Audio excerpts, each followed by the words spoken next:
There's different things that I discuss. They're really all the things that you hear me talk about over the course of the year, except more than I have shared in the last few years.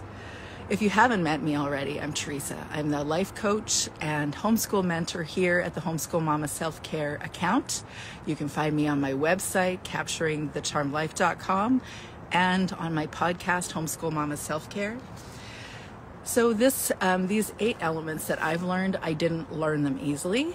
I came by them with push, pull, struggle, seasons of why am I doing this homeschool thing, where I didn't want to do it again, even though some part of me knew I do want to do it again. I love this thing. I think this thing should work, but it doesn't feel like it's working for various reasons this year, or with a specific child, or some element of my homeschool doesn't feel like it's working.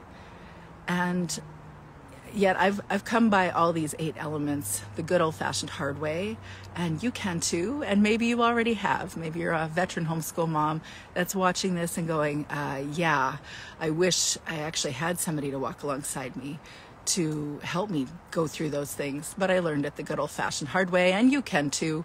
Everybody has their different journeys and has their different reasons for those challenges. When I'm coaching homeschool moms, I try to distill what is it at core that they're challenged by. And I've learned there isn't one thing. Oftentimes it's dealing with our big emotions.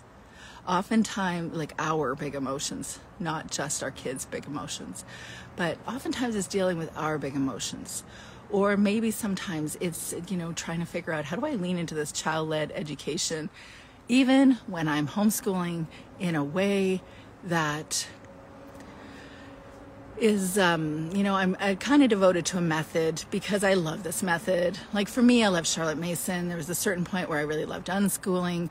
Obviously, I started in the classical homeschool realm. You've heard me talk about that. I have dabbled in so many different homeschool methods, and at the end of the day, I've come to understand that it doesn't matter what the method is.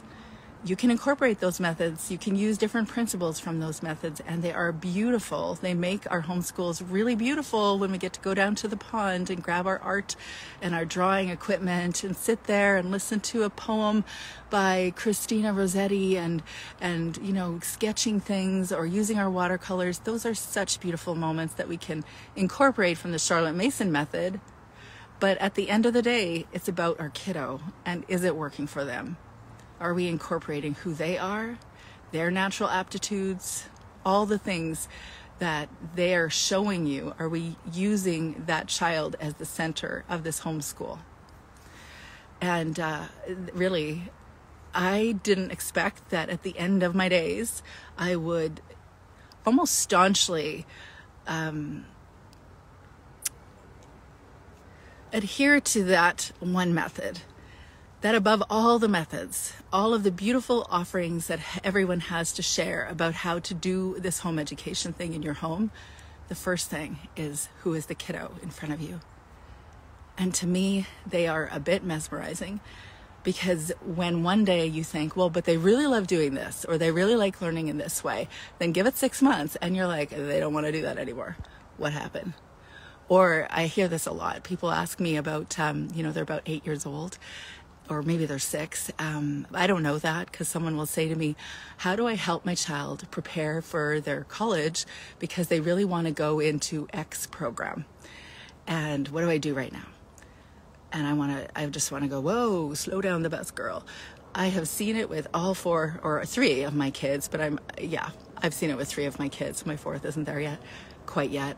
But every one of them had this idea of what they were going to do at the end of their days.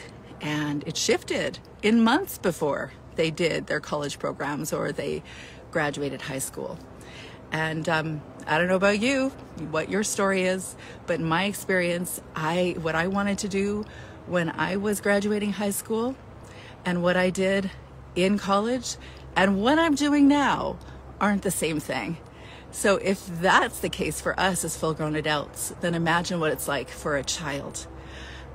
We want to do the best by our child. So we come up with our plans. We try to help them. We try to look at them and all their interests and their natural aptitudes. And we say, okay, what's the right thing for you, in your college years? How do I help prepare you now? But really, I think we should be asking, what am I doing today to help them fully embrace today, to be fully present in their lives today? Because wherever they're at right now, they're going to move to the next step and the next step and the next step. And then they will be fully engaging, purposeful, present in their lives, every step of their lives. Thanks, Dina. Yeah. I love that. I'd love to hear about your transition or your experience as a mom of one kiddo. That background I was trying to put. Okay, here's the thing. I am almost 50 and got my hair done. You can tell. I know you can. And you know what? I'm at that age where I'm not ready to render my hair to the universe. And so I got my hair done and I'm like, wow, I look 20 years younger. And yet I'm still wanting to put on a filter. There is no filter. This is my real background. This one isn't 50 years old. This one is what are we calling the earth? How old is the earth? That many years old. And isn't it beautiful? Doesn't need a filter.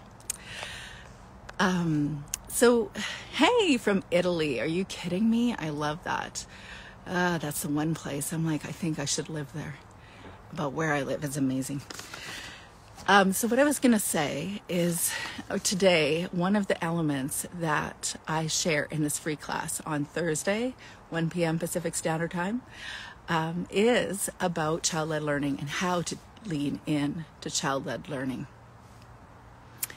I think we can always move a little closer towards, figuring out who our kids are and really making it easier for ourselves. Because if there's anything that I've noticed with myself and with other moms, when we are adhering to a specific method that isn't our child, we are making things harder for ourselves. A lot harder. I can remember in the early days when I was sitting around with a bunch of ladies at a homeschool co-op, and we were sitting with our younger kids in the nursery, and the older kids were all in their classes. And there's one mom there that had amazing children. There were 8 kids in her family. Just a young mom with 8 kids. And she says, I can't unschool. Okay, just keep in mind, her kids are all in violin class. She's expecting them to practice for, half hour, an hour every day. Really little kids, and very formal program. They're amazing children, very smart. And then she says to me, I couldn't unschool. It would be too hard. And I was like, yeah, interesting. Tell me why you think that. And she said it requires us to be on all the time, or to be aware of our children all the time, to be watching what they're interested in and following through with that. And that is really true. You can't turn it off at, between 8 and 3, the way I was classically homeschooling in the early days, with all the very cool things we were doing. I was trying to create, this is your education time, and after 3, you're not learning. So I told myself.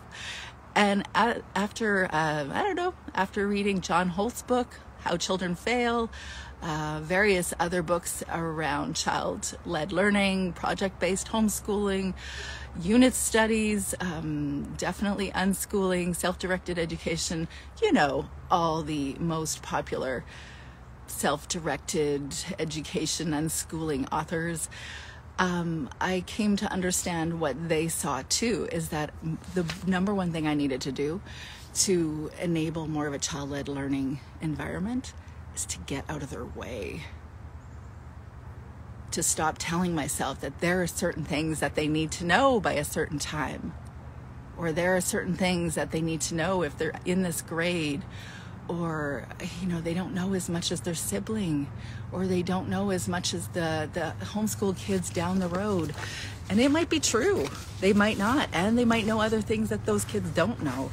But me trying to force feed stuff didn't work for so many reasons. Obviously, being the relational one, I have seen so often homeschool families that are challenged with a child that isn't motivated. But everybody loses their motivation at times, but some kids really push back and are just like, I just don't want to do anything. It's not because they have the screen too often.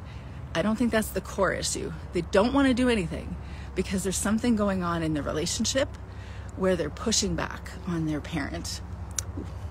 You're in the great outdoors when there's a bee that goes to your head. They're pushing back, and what the mom is seeing is sometimes kids just go through those lack of motivation phases. They're kind of bored with stuff. We all get bored. But sometimes it's a relational issue. And at core, it might be the relationship that needs clarifying. Or you asking yourself, as I wrote a few notes, haven't looked down at all yet. If you're a taskmaster, the kids are going to push back on that. I've seen it with my own 2 eyes, also in my own world. And also I'd ask yourself, why? Why are you doing that? What will make you feel like you did enough in your homeschool day? When will you know that you've done this thing good enough? How do you know that something should be a certain way? Like, how should you know that this homeschool year was successful? I'm guessing I'm not the only one that's been challenged by perfectionism, whether that's in my real life or in my homeschool. But that is a common refrain, is hearing moms say, but it doesn't feel good enough, or something, something's not quite right. Well, 2 things they'll say is, honestly, it won't ever feel like you have fully achieved this homeschool thing perfectly in the way that you want to, because I think that's a motherhood thing, where we feel sometimes like we could do more. I don't know if you can hear my voice still. There's actually a train passing by right now. You might see that in the background. You could do more. That's the thing. You actually could do more. You will never do it good enough. I'm saying things that people aren't always telling you, except that I've learned from experience. You don't always do it perfectly. You don't always do it good enough. Sometimes, thank you, Jessica. You don't always do things as well as you might be able to 10 years from now. If I started homeschooling right now, I have so much that I could offer my kids that comes not just in knowledge. I've learned so much as a homeschool mom, but I have learned so much about how to engage kids, or how to engage my own big emotions, or how to lean into allowing them to just be. But the number one thing I've learned, which I really, really, really wish I could turn back time and use as a tool, is to know that there is no such thing as perfection. There is no such thing as good enough. There is no such thing as getting it all right or doing enough. This entire parenting or mothering journey is about us growing and helping our kids to grow, and we were never meant to make it perfect. It was never meant to be perfect. You were never meant to figure it all out for your kids. That would be my one big parenting juicy piece of wisdom, is that it's not going to magically be perfect. It will never be. You were never meant to do it all for your kids. You were called to grow alongside your kids, whether you're a homeschool mom or not. You were meant to be a facilitator for them. You were meant to nurture them. You were meant to guide them, all the things. But it was never meant to be you becoming a mini god or demigod for them in their lives, so that they can have everything and be everything and have no roadblocks in their way. When I look around at all of this, some of it I've planted. You can see the lavender, and obviously some of it, the mountain, didn't plant that. I did all of this on my own here from raw land, and it was such a very cool adventure over the last 8 years or so. But what I have noticed, because I live in a place with 4 seasons, is that things die and they go dormant for a while. Then they need some fertilizer, they need some rain, they need some sun, and then it comes back to life slowly, messily. Spring is super messy on a homestead. Spring is super messy with a strata road that's not I live off, not off grid, but I live off regular roads, and the road gets really mucky, and everything just gets really messy in spring, but then it starts to flourish, and then summer comes back.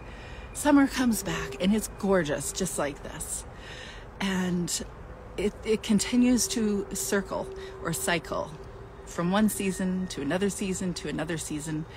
It continues to do that, it seems to me, infinity and beyond, because for my entire life it's done that, and it will continue. And I think that is the same with us.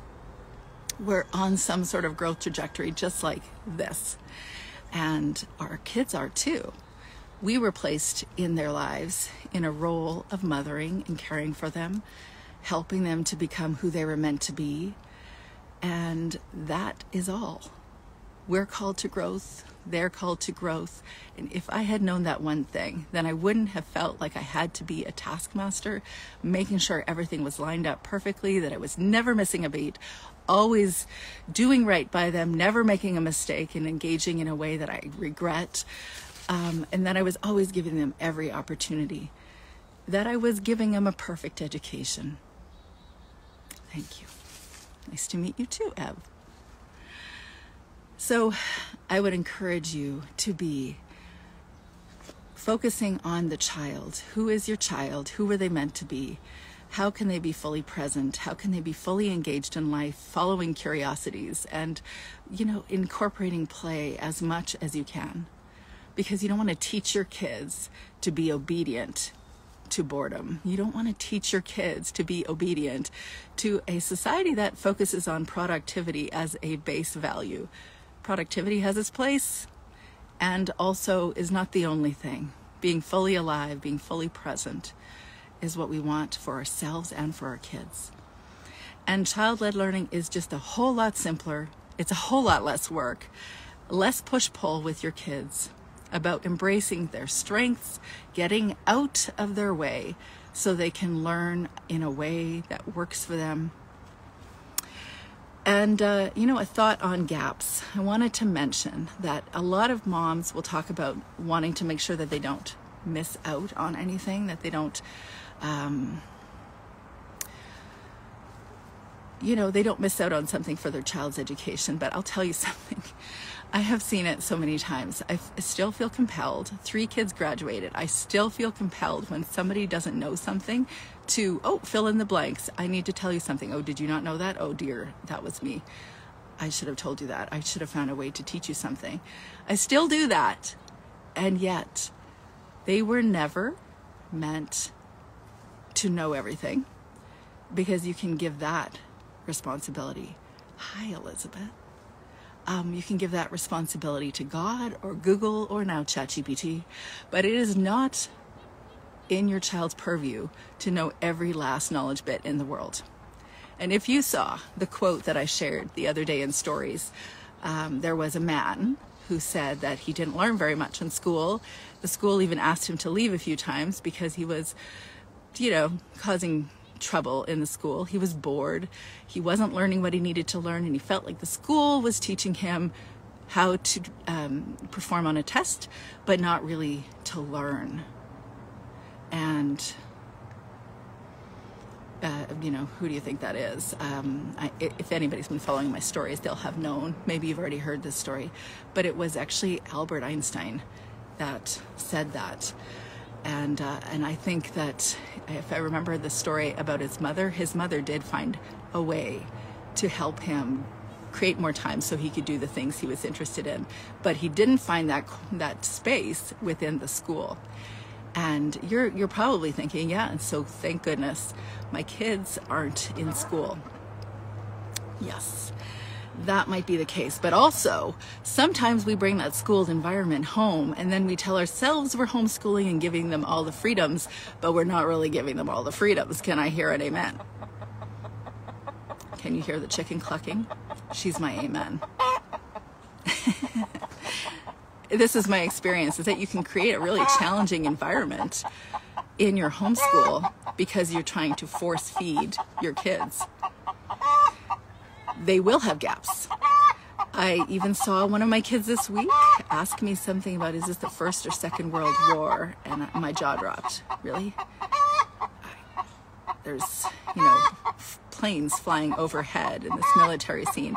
It has to be the Second World War. But I'm not quite sure why that was missed. I know a couple of my kids absolutely love military history, but that's the thing, there's gaps. And here's my thoughts on gaps. If at the end of your conventional schooled years, you got 100% on every single test, assignment, grade, and your GPA was 100%, you still had gaps because all of the knowledge in human history hasn't happened yet. We are not aware of every single knowledge bit. Someone might be, but it isn't a human. So we couldn't even speak. We couldn't even share every knowledge bit with our child if we wanted to. And if we really are proponents of lifelong learning, then we sometimes have to accept that there is stuff to learn after the age of 18 when kids leave our home. I don't know about you, but here I am on Instagram Live, and this was not a comfortable space for me. I had to learn how to be on this space. You can tell it wasn't comfortable if you look back a few years ago, but it wasn't a comfortable space. I had to figure out how to be here. It was a learning journey for me, and all the things that I do in the last 4 years, learning journey. And I'm sure if you look at your life right now and you ask yourself, what is it that I've learned, say, in the last 6 months? Did you learn that in school? Or did you learn that, maybe you grew up in homeschool? Did you learn that in your homeschool at home? Everyone has gaps.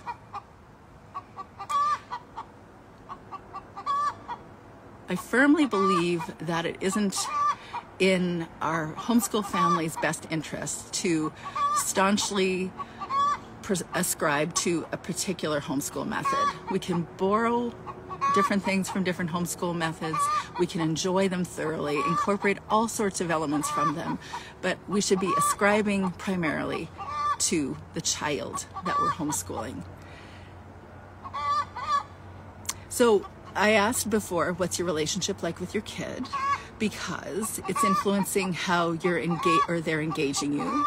Whether you're noticing when you have a challenge with a child, they're pushing back on something that you're doing in your homeschool. Ask yourself, what's the challenge right now? Is it that they don't want to continue? Is it that they're not getting it 100% right when they're engaging whatever activity that you're doing with them? How are they engaging you or reacting to you? Because when you do that, you'll begin to unlock a lot of the challenges that you have, make things a lot easier for them to be motivated and engaged with whatever you're inviting them to do alongside you. And if you have any thoughts or concerns about any of the things that I'm sharing with you today, you're welcome to bring those questions or a scenario to the free class on Thursday at 1 p.m. Pacific Standard Time. Ask me for a link and I will get you that. At the end of the day, I just want to encourage you that when you are beginning your new homeschool year, if you've already begun or you're about to begin, remember that at core, you want to live your life on purpose. You want to be fully present and engaged. And there are many reasons why some days that's just not going to happen. But you want to do that for yourself, and you also want to enable that for your child. How can you enable that for your child this year? How can you allow them to fully be alive and present and curious and play today? Because whoever they are today and however they learn to learn today, however they engage in their lives today, is how they're going to continue to practice to live their lives every day until they leave your home and then do life later. So those are my thoughts about child-led learning and how you can facilitate child-led learning. I'd love to hear your thoughts if you throw them in the comment section down below. I've got to go. I've got a coaching conversation to have in about 1 minute. But if you'd like to join me on Thursday, 1 p.m. Pacific Standard Time, I would be delighted to meet you. There will be an opportunity to have a conversation and to unpack a few things that you're having challenges with. And also, there will be, if you attend live, there will be a free gift for each person that shows up live. And whether you're there or not, whether you're fully embracing child-led learning in your homeschool or not, and I just gave you food for thought here, I wish you a lovely homeschool year. We'll talk to you soon.